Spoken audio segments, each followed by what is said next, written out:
Hello नमस्कार साथियों, आपका स्वागत है हमारे चैनल पे। तो साथियों, आज हम इस वीडियो में देखेंगे यूपी ट्रिपल एससी पेट एग्जाम 2022 का जो आपका पेपर हुआ था उसके जीके जीएस के सारे सवाल। तो दोस्तों कल आपका एग्जाम है, तो देख लीजिए दोस्तों 2022 में जो आपका पेट एग्जाम हुआ था कैसा सवाल पूछा था, और 28-29 अक्टूबर को जो आपका कल पेपर होगा ऐसा ही सवाल देखने को मिल सकता है। इसी वीडियो से एक या दो सवाल आपके पेपर में फंस सकता है। तो दोस्तों यह वीडियो आप शुरू से लेकर अंत तक जरूर देखिएगा, आपको काफ़ी फायदा होने वाला है। और आपकी तैयारी तो हो चुकी होगी लगभग, एक बार अपना रिविजन कर लीजिए, ये मॉक टेस्ट की तरह होगा। देख लीजिए दोस्तों 2022 का पेपर के आधार पर इस बार भी आने वाला है पेपर। तो चलिए हम अपने पहले प्रश्न की तरफ बढ़ते हैं। देखिए प्रश्न पहला हमारा है, हड़प्पा के एक बंदरगाह का नाम लिखिए। तो दोस्तों हड़प्पा के एक बंदरगाह का नाम लिखिए, तो दोस्तों लोथल हो जाएगा। तो ऑप्शन है बिल्कुल राइट ऑप्शन हो जाएगा। तो दोस्तों जिस का सवाल का आपका जवाब आ रहा है हमें कमेंट कीजिए, और आपकी तैयारी किस पर है वो भी हमें जवाब में बताइएगा। तो चलिए प्रश्न दूसरे बढ़ते हैं। देखिए प्रश्न दूसरा है, निम्नलिखित में से किनके द्वारा 1857 की क्रांति की शुरुआत की गई थी। तो दोस्तों निम्नलिखित में से किनके द्वारा 1857 की क्रांति की शुरुआत की गई थी। दोस्तों सिपाहियों के द्वारा की गई थी, याद रखिएगा। ऑप्शन ए बिल्कुल सही जवाब हो जाएगा। तो प्रश्न तीसरा पे बढ़ते हैं। देखिए प्रश्न तीसरा, दिल्ली सल्तनत के निम्नलिखित राजवंशों में से किसने सबसे कम अवधि तक शासन किया। तो दोस्तों जो दिल्ली सल्तनत के निम्नलिखित राजवंशों में से किसने सबसे कम अवधि तक शासन किया था। तो दोस्तों ये था खिलजी था। तो ऑप्शन ए क्या हो जाएगा, बिल्कुल राइट ऑप्शन हो जाएगा। तो चलिए प्रश्न चौथा बढ़ते हैं। प्रश्न चौथा है, जैन धर्म का सबसे महत्वपूर्ण मौलिक सिद्धांत है। तो दोस्तों जो जैन धर्म था उनका सबसे महत्वपूर्ण मौलिक सिद्धांत क्या था। दोस्तों अहिंसा था। तो ऑप्शन भी बिल्कुल राइट ऑप्शन हो जाएगा। तो चलिए प्रश्न 5 पे बढ़ते हैं। देखिए प्रश्न 5, बंगाल में आंदोलन के दौरान तिरंगा झंडा लाल हरा पीला डिजाइन किया गया था। तो दोस्तों जब बंगाल में जब किस आंदोलन के दौरान तिरंगा झंडा जो लाल हरा पीला डिजाइन किया गया था, दोस्तों किस आंदोलन के द्वारा किया गया था। स्वदेशी आंदोलन जब शुरू हुआ था तो ऑप्शन सी बिल्कुल राइट ऑप्शन हो जाएगा। तो चलिए प्रश्न 6 पे बढ़ते हैं। देखिए प्रश्न 6, अरावली पर्वत श्रेणी में सबसे ऊंचा शिखर कौन सा है। तो दोस्तों अरावली पर्वत श्रेणी में सबसे ऊंचा शिखर कौन सा है। तो दोस्तों गुरु शिखर है। तो ऑप्शन सी बिल्कुल सही जवाब हो जाएगा, गुरु शिखर।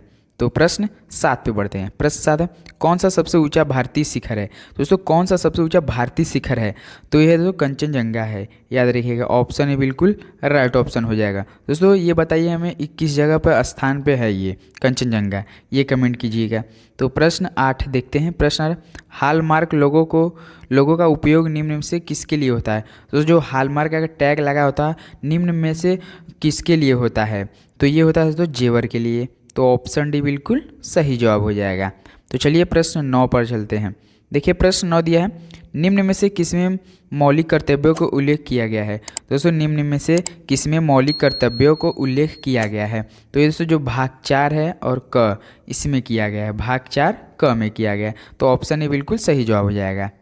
तो प्रश्न नंबर 10 पे बढ़ते हैं। देखिए प्रश्न 10 दिया, भारतीय संविधान का अनुच्छेद 343 किसके बारे में है। तो जो भारतीय संविधान का अनुच्छेद 343 है वो किसके बारे में है।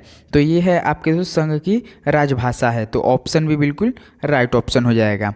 तो चलिए प्रश्न 11 देखते हैं। देखिए प्रश्न 11 दिया, निम्न में से कौन सा अनुच्छेद धन विधेयक को परिभाषित करता है। तो दोस्तों निम्न में से कौन सा अनुच्छेद धन विधेयक को परिभाषित करता है। तो ये करता है अनुच्छेद 110। तो ऑप्शन है बिल्कुल राइट ऑप्शन हो जाएगा। देख लीजिए धन विधेयक को परिभाषित कौन करता है, अनुच्छेद 110 करता है। तो प्रश्न 12 देखिए दोस्तों इसी प्रकार का आपका पेट एग्जाम में सेम टू सेम वही पेपर उठा के हम सॉल्व करा रहे हैं दोस्तों। देख लीजिए प्रश्न 12 है, उत्तर प्रदेश के निम्नलिखित में से किस जिले में नैमिषारण्य तीर्थ स्थान अवस्थित है।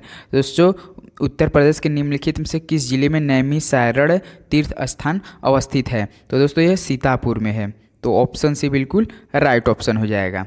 तो चलिए प्रश्न 13 पे बढ़ते हैं। देखिए प्रश्न 13 दिया है, निम्नलिखित में से किस शासक के दरबार में बहुत से विद्वानों को नवरत्न के रूप में अलंकृत किया गया था। तो दोस्तों निम्नलिखित में से किस शासक के दरबार में बहुत से विद्वानों को नवरत्न के रूप में अलंकृत किया गया था। तो दोस्तों चंद्रगुप्त द्वितीय में किया गया था। तो ऑप्शन ए बिल्कुल राइट ऑप्शन हो जाएगा। तो चलिए प्रश्न 14 पढ़े। देखिए प्रश्न 14, भारत सरकार अधिनियम 1935 के अनुसार मुख्य न्यायाधीश के साथ कितने न्यायाधीशों की नियुक्ति की गई थी। तो दोस्तों भारत सरकार जो अधिनियम था 1935 के अनुसार मुख्य न्यायाधीशों के साथ कितने न्यायाधीशों की नियुक्ति की गई थी। तो दोस्तों छः लोगों की थी। तो ऑप्शन सी बिल्कुल राइट ऑप्शन हो जाएगा। तो चलिए प्रश्न 15 देखते हैं। प्रश्न 15, खलीफा की अस्थायी शक्तियों की रक्षा के लिए मार्च में बॉम्बे में एक खिलाफत समिति का गठन किया गया था। मतलब कब किया गया था? खलीफा की अस्थायी शक्तियों की रक्षा के लिए मार्च में बॉम्बे के खिलाफ समिति का गठन किया गया था। दोस्तों ये किया गया था 1919 में। 1919 में क्या हुआ था दोस्तों? इसका जवाब हमें कमेंट कीजिएगा। तो चलिए प्रश्न 16 पे बढ़ते हैं। देखिए प्रश्न 16 है, निम्नलिखित में से कौन सी घटना की प्रतिक्रिया में भारत छोड़ो आंदोलन चलाया गया था? तो दोस्तों निम्नलिखित में से कौन सी घटना की प्रतिक्रिया में भारत छोड़ो आंदोलन चलाया गया था? तो दोस्तों ये चलाया गया था क्रिप्स मिशन की विफलता में। तो ऑप्शन डी बिल्कुल राइट ऑप्शन हो जाएगा। तो चलिए प्रश्न 17 देखते हैं। प्रश्न 17 दिया, 1991 के आर्थिक सुधारों के दौरान निम्न में से किस समस्या की ओर ध्यान दिया गया था? तो दोस्तों ये दिया गया था यह सभी, मतलब भारतीय रुपयों का मूल्यह्रास, आर्थिक नीति की असफलता, विदेशी मुद्रा भंडार में संकट। तो दोस्तों यही दिया गया था जब 1991 के आर्थिक सुधारों के दौरान निम्न में से किस समस्या की ओर ध्यान देंगे? इन तीनों, भारतीय रुपये का मूल्यह्रास, आर्थिक नीति की असफलता, विदेशी मुद्रा भंडार में संकट। तो प्रश्न 18 देखते हैं। प्रश्न 18, वे आदर्श जिन्हें राज्य की नीतियों का निर्माण करते समय ध्यान रखना चाहिए। दोस्तों वे आदर्श जिन्हें राज्य की नीतियों का निर्माण करते समय ध्यान रखना चाहिए। किनका ध्यान रखना चाहिए? दोस्तों राजनीति के निर्देशक सिद्धांत, राजनीति जो निर्देशक सिद्धांत उनका ध्यान रखना चाहिए। तो ऑप्शन डी बिल्कुल सही जवाब हो जाएगा। तो चलिए प्रश्न 19 देखते हैं। प्रश्न 19 है, पौधे अपने पोषक तत्व मुख्यतः कहाँ से प्राप्त करते हैं? तो दोस्तों जो पौधे होते हैं अपने पोषक तत्व मुख्य कहाँ से प्राप्त करते हैं? तो ये प्राप्त करते हैं मिट्टी से। दोस्तों ऑप्शन डी बिल्कुल राइट ऑप्शन हो जाएगा। तो प्रश्न 20 पे बढ़ते हैं। देखिए प्रश्न 20 है, निम्न में से किस गैस को ग्रीन हाउस गैस के रूप में भी जाना जाता है? तो दोस्तों निम्न में से किस गैस को ग्रीन हाउस के रूप में भी जाना जाता है? तो ये दोस्तों आर्गन को जाना जाता है, ग्रीन हाउस गैस के रूप में भी जाना जाता है। तो ऑप्शन भी बिल्कुल राइट ऑप्शन हो जाएगा। तो प्रश्न 21, निम्न में से कौन सी सर्वोच्च न्यायालय के न्यायाधीश की सेवानिवृत्ति का सही आयु है? तो दोस्तों निम्न में से कौन सी सर्वोच्च न्यायालय के न्यायाधीश की सेवानिवृत्ति की सही आयु है? तो दोस्तों ये है 65 वर्ष। तो ऑप्शन ए बिल्कुल राइट ऑप्शन हो जाएगा। तो चलिए प्रश्न 22 देखते हैं। प्रश्न 22 है, कृषि तथा ग्रामीण क्षेत्रों को वित्त पोषण करने वाली एक केंद्रीय या शीर्ष संस्था है। दोस्तों जो कृषि तथा ग्रामीण क्षेत्रों को वित्त पोषण करती है वो केंद्र या शीर्ष स्थान कौन सा है? तो दोस्तों ये है नाबार्ड है। तो ऑप्शन सी बिल्कुल राइट ऑप्शन हो जाएगी।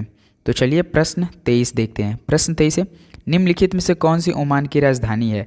दोस्तों इनमें से ओमान की राजधानी कौन सी है? तो ओमान की राजधानी तो मस्कट होती है। तो ऑप्शन डी बिल्कुल राइट ऑप्शन हो जाएगी। तो चलिए प्रश्न 24 पे बढ़ते हैं। प्रश्न 24 दिया, भारत में अंतर्राष्ट्रीय श्रमिक दिवस किस दिन मनाया जाता है? तो दोस्तों भारत में अंतर्राष्ट्रीय श्रमिक दिवस किस दिन मनाया जाता है? तो ये दोस्तों आपका मनाया जाता है 1 मई को। ऑप्शन सी बिल्कुल राइट ऑप्शन हो रहा है। तो प्रश्न 25 दिया, निम्नलिखित में से किस शहर को राजस्थान का सफ़ेद शहर कहा जाता है? तो दोस्तों निम्नलिखित में से किस शहर को राजस्थान का सफ़ेद शहर के रूप में भी जाना जाता है? तो दोस्तों ये जाना जाता है उदयपुर के नाम से। तो ऑप्शन सी बिल्कुल राइट ऑप्शन हो जाएगा। तो चलिए प्रश्न 26 देखते हैं। प्रश्न 26 है, निम्नलिखित में से कौन लोकसभा के प्रथम अध्यक्ष स्पीकर थे? तो दोस्तों निम्नलिखित में से कौन लोकसभा के प्रथम अध्यक्ष स्पीकर थे? तो दोस्तों ये थे गणेश मावलंकर थे। तो ऑप्शन भी बिल्कुल राइट ऑप्शन होने वाला है। तो चलिए प्रश्न 27 देखते हैं। प्रश्न 27 दिया, निम्नलिखित में से एक केंद्र शासित प्रदेश की राजधानी नहीं है। तो दोस्तों इसमें दिया है एक केंद्र शासित प्रदेश की राजधानी नहीं है। तो ऐसा कौन सा है राज्य? तो दोस्तों ये है आइजोल नहीं है इसमें। तो ऑप्शन सी बिल्कुल राइट ऑप्शन हो जाएगा। तो प्रश्न 28 संयुक्त राज्य अमेरिका का राष्ट्रीय खेल है। तो दोस्तों संयुक्त राज्य अमेरिका का राष्ट्रीय खेल क्या है? तो ये है बेसबॉल है। ऑप्शन सी बिल्कुल राइट ऑप्शन हो जाए। तो दोस्तों आप बता सकते हैं श्रीलंका का राष्ट्रीय खेल क्या है? हमें कमेंट कीजिएगा दोस्तों, बहुत ज़रूरी सवाल है। तो प्रश्न 29 देखते हैं। निम्नलिखित में से किस व्यक्ति ने हिंद स्वराज पुस्तक लिखी है? दोस्तों हिंद स्वराज पुस्तक किसने लिखी है? तो ये लिखी है दोस्तों महात्मा गांधी ने। तो ऑप्शन डी बिल्कुल राइट ऑप्शन हो जाएगा। तो चलिए प्रश्न 30 देखते हैं। प्रश्न 30 है, संगाई महोत्सव निम्नलिखित में से किस राज्य में आयोजित किया जाता है? तो दोस्तों संगाई महोत्सव निम्नलिखित में से किस राज्य में आयोजित किया जाता है? दोस्तों ये मणिपुर में किया जाता है। तो ऑप्शन ही बिल्कुल राइट ऑप्शन हो जाएगा। तो दोस्तों देख लीजिए 2022 के पेट पेपर में ऐसा ही सवाल पूछा था। तो दोस्तों इस बार भी जो कल आपका पेपर होगा ऐसा ही सवाल देखने को मिल सकता है। या तो प्रीवियस ईयर से सवाल देंगे तो एक या दो सवाल कर देंगे। इससे पहले अपने यूट्यूब चैनल पे 2022-21 जो पहले शिफ्ट में दूसरे शिफ्ट में हुआ सब अपलोड कर दिए, उसे भी देख कर जरूर जाइएगा दोस्तों, काफ़ी महत्वपूर्ण होने हो रहा है। 1 4 5 6 10 सवाल तो उसी वीडियो से फंसने वाले हैं। तो चलिए दोस्तों, मिलते हैं एक और वीडियो में। शाम के वीडियो में जरूर बने रहेगा दोस्तों, काफ़ी महत्वपूर्ण होने वाला है, वो तो रामबाण होने वाला है आपके लिए। तो इसी को आपको क्या करें, हमारे चैनल को एक बार लाइक और सब्सक्राइब कीजिएगा, इससे नोटिफिकेशन आपको सबसे पहले जाएगा। तो चलिए मिलते हैं अगले वीडियो में, तब तक के लिए जय हिंद जय भारत।